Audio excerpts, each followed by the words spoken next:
कक्षा 10 के लिए सामाजिक विज्ञान की पाठ्य पुस्तक समकालीन भारत, इसमें संसाधन एवं विकास ये हम पढ़ रहे हैं। संसाधनों का विकास हमारा प्रकरण चल रहा है। इसमें आज हम पढ़ने वाले हैं रियो डी जेनेरो पृथ्वी सम्मेलन 1992। इसमें हमारे कौन से प्रश्न हैं जिनका हमें उत्तर ढूंढना चाहिए। ये सम्मेलन कब हुआ, कहाँ हुआ, इसमें कौन कौन से राष्ट्रों ने भाग लिया, इस सम्मेलन का आयोजन क्यों किया गया और इस सम्मेलन में क्या क्या कार्य हुए जिन्हें हमें जानना चाहिए। आइए तो सबसे पहले हम ये देखते हैं कि इस सम्मेलन का आयोजन कब किया गया। रियो डी जेनेरो पृथ्वी सम्मेलन 3 जून से 14 जून 1992 के बीच संपन्न हुआ। हमारा अगला प्रश्न है, यह सम्मेलन कहाँ आयोजित किया गया था। तो जैसा कि नाम से ही स्पष्ट है और सामने देख भी पा रहे हैं आप कि यह सम्मेलन रियो डी जेनेरो शहर में संपन्न हुआ था। लेकिन अब हम ये सबसे पहले ये जानने का प्रयास करते हैं कि ये रियो डी जेनेरो शहर हमारी पृथ्वी पर कहाँ स्थित है। तो आइए इसको गूगल मैप के माध्यम से हम देखने का, जानने का प्रयास करते हैं। जैसा कि आप जानते हैं हमारी पृथ्वी पर 7 महाद्वीप है। सबसे बड़ा महाद्वीप है एशिया, दूसरा सबसे बड़ा महाद्वीप है अफ्रीका,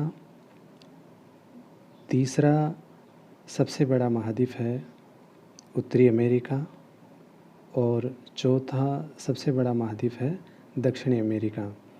और दक्षिणी अमेरिका में ही रियो डी जेनेरो शहर स्थित है।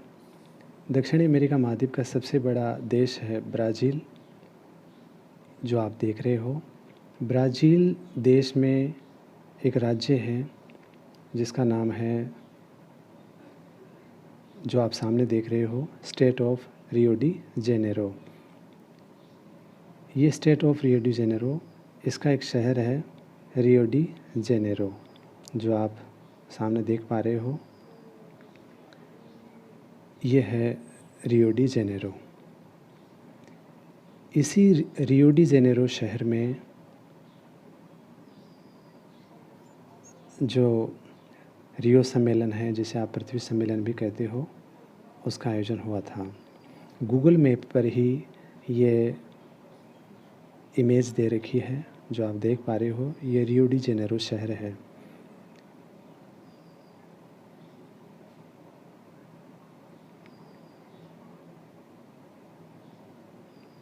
यहीं पर रियो सम्मेलन का आयोजन हुआ था,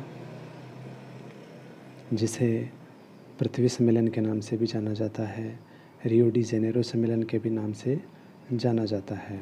हमारा अगला प्रश्न है, रियो सम्मेलन में कौन कौन से राष्ट्रों ने भाग लिया।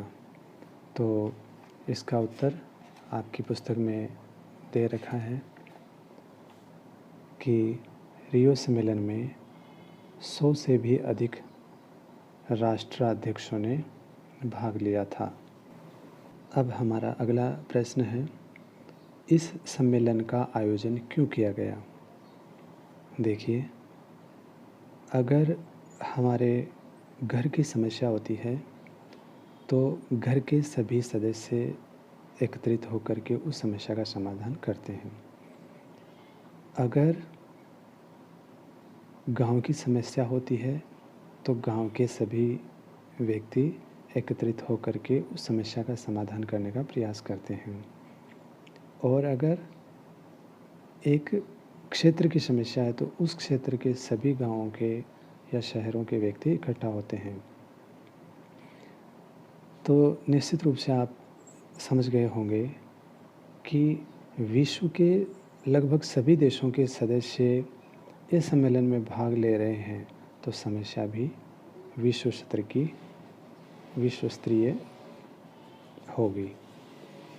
तो वह कौन सी समस्या है। तो जो आपकी पाठ्य पुस्तक में दे रखा है, हम उसी की चर्चा करें। विश्व स्तर पर उभरती समस्याओं का हल ढूंढने के लिए इस सम्मेलन का आयोजन किया गया था। अब विश्व स्तर की वह समस्या कौन सी है। तो आपकी पाठ्य पुस्तक में 2 समस्याएं दे रखी है, 2 समस्याओं का जिक्र किया गया है। पहली समस्या है पर्यावरण संरक्षण की समस्या और दूसरी समस्या है सामाजिक आर्थिक विकास की समस्या। अब आपसे कोई भी पूछे कि पृथ्वी सम्मेलन का आयोजन क्यों किया गया था, तो आप क्या बताओगे कि वैश्विक समस्याओं का हल ढूंढने के लिए पृथ्वी सम्मेलन का आयोजन किया गया था। बताइए कौन कौन सी वैश्विक समस्याओं का हल ढूंढने के लिए इस सम्मेलन का आयोजन किया गया था। तो आप क्या बताओगे? पहली पर्यावरण संरक्षण की समस्या, दूसरी सामाजिक आर्थिक विकास की समस्याओं का हल ढूंढने के लिए पृथ्वी सम्मेलन का आयोजन कहाँ किया गया था? रियो डी जेनेरो शहर में। कब किया गया था? जून 1992 में। किसने भाग लिया था? 100 से भी अधिक राष्ट्रों के अध्यक्षों ने इसमें भाग लिया था। अच्छा बताइए, पर्यावरण संरक्षण की समस्या क्या है या सामाजिक आर्थिक विकास की समस्या क्या है? अगर यहाँ हम चर्चा करेंगे इनकी तो थोड़ा बड़ा हो जाएगा, लंबा हो जाएगा, तो हम यहाँ पर इनकी चर्चा नहीं करेंगे फ़िलहाल। हालांकि इनको जानना ज़रूरी है, लेकिन अपनी परीक्षा की दृष्टि से ये इम्पोर्टेंट नहीं है। इसके बारे में यहाँ इस टॉपिक के संदर्भ में कोई क्वेश्चन नहीं पूछा जाएगा। आपसे ये पूछा जा सकता है कि कौन सी समस्याओं का समाधान या हल ढूंढने के लिए पृथ्वी सम्मेलन का आयोजन किया गया था। तो आप 2 समस्याएं बताओगे, पर्यावरण संरक्षण की समस्या और दूसरी सामाजिक आर्थिक विकास की समस्या। चलिए हम आगे चलते हैं। ये जो सम्मेलन हुआ इसमें क्या प्रयास, ये जो समस्याएं थी इन पर चर्चा हुई होगी, फिर क्या प्रयास हुए या क्या उसमें रिज़ल्ट आया, तो वो देखते हैं हम। रियो डी जेनेरो पृथ्वी सम्मेलन में जो कार्य हुए या जिन पर आपस में सहमति बनी सभी राष्ट्राध्यक्षों के बीच, उनमें से जो हमारी पुस्तक में दे रखे हैं और परीक्षा की दृष्टि से भी अति महत्वपूर्ण हैं, तो उनकी चर्चा हम करते हैं। तो मुख्य रूप से ये 3 कार्य हमारे पुस्तक में दे रखे हैं।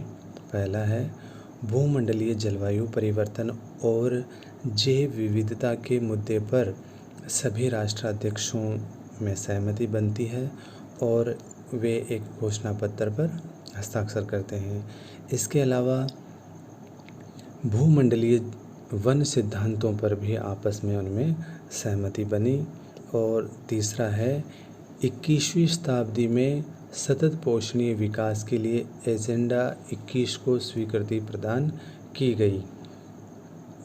एजेंडा 21 क्या है, इसकी चर्चा हम आगे करने वाले हैं। सतत पोषणीय विकास क्या है, इसकी हम पहले चर्चा कर चुके हैं। तो निश्चित रूप से आपके समझ में आ गया होगा कि रियो डी जेनेरो पृथ्वी सम्मेलन क्या है, कहाँ आयोजित हुआ, क्यों आयोजित किया गया और इसके क्या परिणाम निकले हैं। धन्यवाद।